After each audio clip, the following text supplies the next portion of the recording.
Disturbing new evidence coming out now about that reported torture, murder, and dismemberment of a Washington Post columnist and Saudi critic, Jamal Khashoggi. Khashoggi was murdered more than a week ago. He vanished after he entered the Saudi consulate in Istanbul. Turkish officials say a 15-man Saudi assassination squad killed him, then chopped up his body into pieces, carrying it away in boxes. Video shows that this alleged hit squad was in and out of Turkey in just a few hours, landing safely back in Riyadh the same day. Today, the Washington Post reports Turkey's government has audio and video recordings showing Khashoggi's torture. You can hear his voice screaming, reportedly in the voice of his Saudi tormentors. The Washington Post also reports that the CIA recently intercepted communications of a Saudi plot to kidnap this man. With me now is Yusuf Erim. Yusuf is a journalist and analyst with TRT World. Thanks for being with us. Saudi Arabia really does seem to be pushing the limits of credibility here. They insist still today that this journalist left the consulate building alive and well. That is obviously not true. Do you think they will keep up that charade for much longer? At some point, will they change their story or not?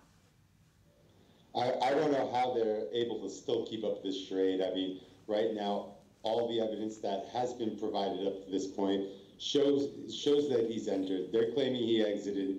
They have not shown one single piece of evidence until now, just except for denials, verbal denials, and that's it.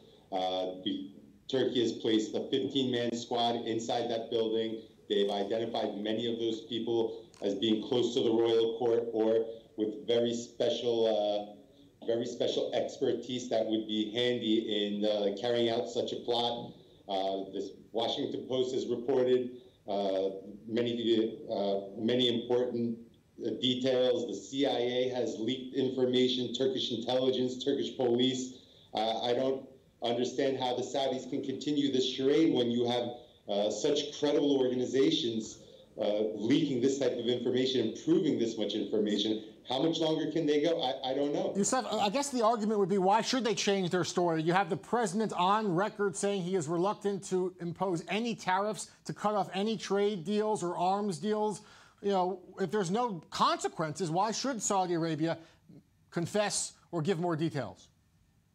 Exactly. There's no consequences. I mean, it's absolutely ridiculous. I was appalled watching President Trump's announcement yesterday talking about a $110 billion deal.